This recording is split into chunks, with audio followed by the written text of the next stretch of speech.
Hi ಎಲ್ರಿಗೂ ನಮಸ್ಕಾರ. ನನ್ನ ಯೂಟ್ಯೂಬ್ ಚಾನಲ್ಗೆ ಸ್ವಾಗತ. ಸೊ ಇವತ್ತು ಸಿಂಪಲ್ಲಾಗಿ ಏನಿಲ್ಲ, ಜಸ್ಟ್ ಆಯಿಲ್ ಮಸಾಜ್ ಮಾಡಿಕೊಂಡು ಒಂದು ರಿಬ್ಬನ್ ಹಾಕೋದನ್ನ ತೋರಿಸ್ತಾನೆ ನಿಮಗೆ. ಏಕೆ ಅಂತಂದರೆ ಕೂಂಬಿಂಗ್ ಮಾಡುವಾಗ ನಾವು ಸುಮ್ಮನೆ ಹೇಗೆ ಬೇಕಾಗಿ ಯಾವುದೋ ಒಂದು ಕೂಂಬಲ್ಲಿ ಯೂಸ್ ಮಾಡಿಕೊಂಡು ಹೇರ್ ಫಾಲ್ ಮಾಡ್ಕೋತೀವಿ, ಹಾಗಾಗಿ ಕೂದಲೆಲ್ಲ ಕಟ್ಟಾಗುತ್ತೆ. ಸೊ ಹಾಗಾಗಿ ನಾನು ಎಣ್ಣೆ ಮಸಾಜ್ ಮಾಡಿಕೊಂಡು ಯಾವ ಥರ ಜಡೆ ಹಾಕೋತೀನಿ ಅಂತ ಹೇಳ್ಬಿಟ್ಟು ನಿಮಗೆ ತೋರಿಸೋಣ ಅಂತ ಹೇಳ್ಬಿಟ್ಟು ಈ ವಿಡಿಯೋನ ಮಾಡ್ತಾಯಿದ್ದೀನಿ. ಸೊ ನೋಡಿ, ನಾನು ಕೊಕೊನಟ್ ಆಯಿಲ್ನ ಅದೇ ಬಿಸಿ ಮಾಡಿ ಇಟ್ಕೊಂಡಿದ್ದೀನಲ್ವ, ಅದೇ ಇದರಲ್ಲಿ ಹಚ್ಕೋತಾ ಇದ್ದೀನಿ. ಇವಾಗ ಸ್ವಲ್ಪ ಅದನ್ನು ಕೊಕೊನಟ್ ಆಯಿಲ್ನ ಹಾಕ್ಬಿಟ್ಟು ಚೆನ್ನಾಗಿ ಮಸಾಜ್ ಮಾಡ್ಕೋಬೇಕು. ಸೊ ಇವಾಗ ಅದನ್ನು ಕೊಕೊನಟ್ ಆಯಿಲ್ನ ಹಾಕ್ಬಿಟ್ಟು ಮಸಾಜ್ ಮಾಡ್ಕೋತೀನಿ. ನೋಡಿ, ಇವಾಗ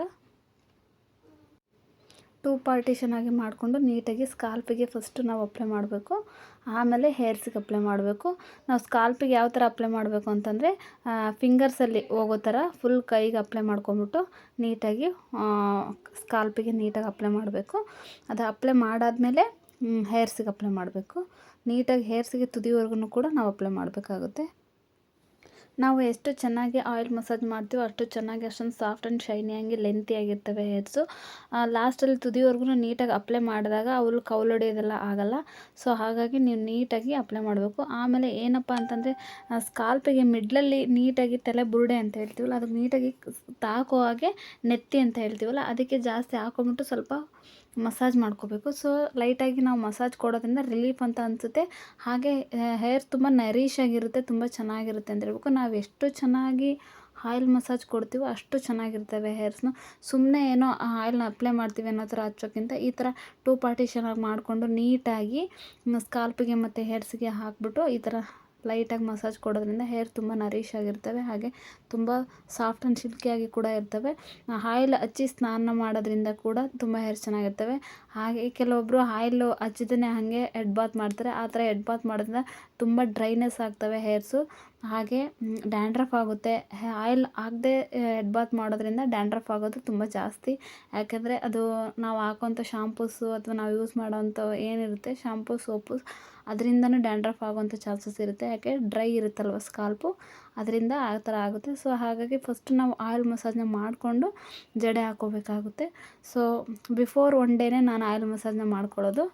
ಆಮೇಲೆ ಆಯಿಲ್ ಮಸಾಜ್ ಇಲ್ಲದೆ ನಾನು ಹೆಡ್ ಬಾತ್ ಮಾಡೋದೇ ಇಲ್ಲ. ಸೊ ಆ ಥರ ಮಾಡೋದ್ರಿಂದ ಡ್ಯಾಂಡ್ರಫ್ ಆಗುತ್ತೆ, ಹಾಗೆ ಹೇರ್ ಫಾಲ್ ಆಗುತ್ತೆ, ಹೇರ್ ಆದದ್ದಕ್ಕೆ ಕಟ್ಟಾಗುತ್ತೆ. ಸೊ ಹಾಗಾಗಿ ನಾನು ಫಸ್ಟ್ ಆಯಿಲ್ ಮಸಾಜ್ ಮಾಡ್ತೀನಿ.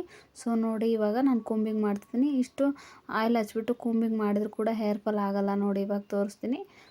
ನಾನು ಲಾಸ್ಟ್ ವೀಡಿಯೋದಲ್ಲಿ ನಾನು ಯಾವ ಶಾಂಪು ಯೂಸ್ ಮಾಡ್ತೀನಿ ಅಂತ ಹೇಳ್ಬಿಟ್ಟು ಹೇಳಿದ್ದೀನಲ್ವ, ಡವ್ ಶಾಂಪು ಯೂಸ್ ಮಾಡ್ತೀನಿ. ಹಾಗೆ ಮತ್ತು ನಾಣ್ಪಲ್ ಕಾಯಿನ ಯೂಸ್ ಮಾಡ್ತೀನಿ ಅಂತ ಹೇಳ್ಬಿಟ್ಟು ನಾನು ನಿಮಗೆ ತೋರಿಸಿದ್ದೀನಿ. ನಾನು ಹಾಕೋ ರೆಮಿಡೀಸಿಂದ ನನಗಂತೂ ಹೇರ್ ಫಾಲ್ ಆಗೋಲ್ಲ. ಸೊ ಹಾಗಾಗಿ ನಿಮಗೆ ನಾನು ಹೇಳ್ತಾ ಇದ್ದೀನಿ. ನನಗೆ ಯಾವುದೂ ಸೈಡ್ ಎಫೆಕ್ಟ್ ಆಗಲಿ ಅಥವಾ ಏನೂ ಆಗದೇ ಇರೋದಕ್ಕೆ ನಾನು ನಿಮಗೆ ಹೇಳ್ತಾ ಇದ್ದೀನಿ. ಕೆಲವೊಬ್ಬರಿಗೆ ಆಗುತ್ತೆ, ಕೆಲವೊಬ್ಬರಿಗೆ ಆಗಲ್ಲ. ಸೊ ನನಗಾಗ್ತಿದೆ ಅಂತ ಹೇಳ್ಬಿಟ್ಟು ಮತ್ತೆ ನೀವು ರಿಪೀಟ್ ಕಮೆಂಟ್ ಹಾಕಬೇಡಿ. ತುಂಬ ಜನಕ್ಕೆ ನಾನು ಹಾಕ್ತಿರೋ ಇಷ್ಟ ಆಗಿದೆ ಕೂಡ, ತುಂಬ ಜನಕ್ಕೆ ಹೇರ್ ಫಾಲ್ ಸ್ಟಾಪ್ ಆಗಿದೆ ಕೂಡ, ರಿಸಲ್ಟ್ ಕೂಡ ತುಂಬ ಚೆನ್ನಾಗಿ ಹೇಳಿದ್ದಾರೆ. ನಾನು ಯೂಸ್ ಮಾಡೋವಂಥ ಪ್ರಾಡಕ್ಟ್ನ ಯೂಸ್ ಮಾಡಿಬಿಟ್ಟು ತುಂಬ ಥ್ಯಾಂಕ್ಸ್ಫುಲ್ ಆಗಿದ್ದಾರೆ. ನನಗೂ ತುಂಬ ಖುಷಿ ಆಗುತ್ತೆ. ನಾನು ವಿಡಿಯೋ ನೋಡಿ ಎಷ್ಟೊಂದು ಜನ ಈ ಥರ ರಿಪ್ಲೈ ಮಾಡಿರೋದು ನೋಡಿ ತುಂಬ ಖುಷಿ ಆಗುತ್ತೆ. ಸೊ ನಾನು ಹೇರ್ ಫಾಲ್ ಡವ್ ಶಾಂಪು ಹೇಳಿದ್ನಲ್ಲ, ಅದರಿಂದ ತುಂಬ ಜನ ರಿಪ್ಲೈ ಕೊಟ್ಟಿದ್ದಾರೆ. ನಿಜವಾಗ್ಲೂ ಡವ್ ಶಾಂಪು ಹೇರ್ ಫಾಲ್ ಆಗ್ತಾಯಿಲ್ಲ ಅಂತ. ನೋಡಿ, ಅಷ್ಟು ಕೂಂಬಿಂಗ್ ಮಾಡಿದ್ದೀನಿ. ಆಯಿಲ್ ಹಚ್ಬಿಟ್ಟು ಕೂಂಬಿಂಗ್ ಮಾಡಿದಂತೂ ತುಂಬ ಜನಕ್ಕೆ ತುಂಬ ಸಿಕ್ಕಾಬಿಟ್ಟು ಹೇರ್ ಫಾಲ್ ಆಗುತ್ತೆ. ಸೊ ನೋಡಿದ್ರಲ್ಲ, ನನಗೆ ಅಷ್ಟೊಂದು ಉದ್ದವಾಗಿರೋ ಕೂದಲಿಗೆ ಅಷ್ಟು ನೀಟಾಗಿ ಎಣ್ಣೆ ಹಚ್ಬಿಟ್ಟು ಕೂಂಬಿಂಗ್ ಮಾಡಿದರೂ ಕೂಡ ಸ್ವಲ್ಪನೂ ಹೇರ್ ಫಾಲ್ ಆಗಿಲ್ಲ. ಸೊ ಇವಾಗ ಜಡೆ ಎಣ್ಕೋತಾ ಇದ್ದೀನಿ. ನೋಡಿ, ಯಾವಾಗ್ಲೂ ಕೂಡ ನಾನು ಆಯಿಲ್ ಮಸಾಜ್ ಮಾಡಿದಾಗ ಇದೇ ಥರ ಹೇರ್ ಸ್ಟೈಲ್ನ ಮಾಡೋದು. ಈ ಥರ ಹೇರ್ ಸ್ಟೈಲ್ ಮಾಡೋದ್ರಿಂದ ಲೆಂತಿ ಆಗುತ್ತೆ. ಹಾಗೆ ನನಗೆ ಸ್ಯಾಟಿಸ್ಫ್ಯಾಕ್ಷನ್ ಅನಿಸುತ್ತೆ. ಅಂದರೆ ಎಣ್ಣೆ ಮುಖದ ಮೇಲೆ ಹಿಡಿಯೋದು ಆ ಥರ ಏನೂ ಆಗೋಲ್ಲ ಅಂತ ಹೇಳ್ಬಿಟ್ಟು ಈ ಥರ ಎತ್ಬಿಟ್ಟು ನೀಟಾಗಿ ಮೇಲೆ ಹಾಕ್ಬಿಟ್ಟು ಬಾಚ್ಕೋತೀನಿ.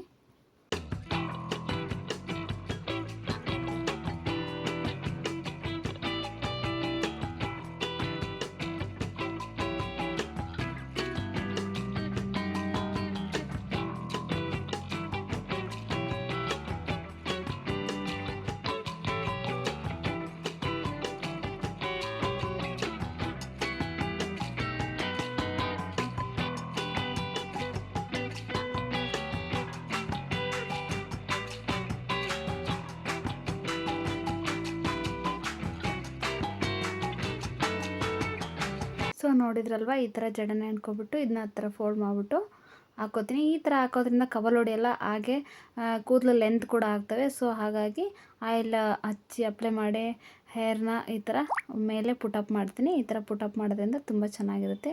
ಈ ವಿಡಿಯೋ ನಿಮಗೆ ಇಷ್ಟ ಆಗಿದೆ ಅಂದ್ಕೊತೀನಿ. ಈ ವಿಡಿಯೋ ಇಷ್ಟ ಆದರೆ ಶೇರ್ ಮಾಡಿ, ಲೈಕ್ ಮಾಡಿ, ಹಾಗೆ ಕಮೆಂಟ್ ಮಾಡಿ. Thank you so much. Bye.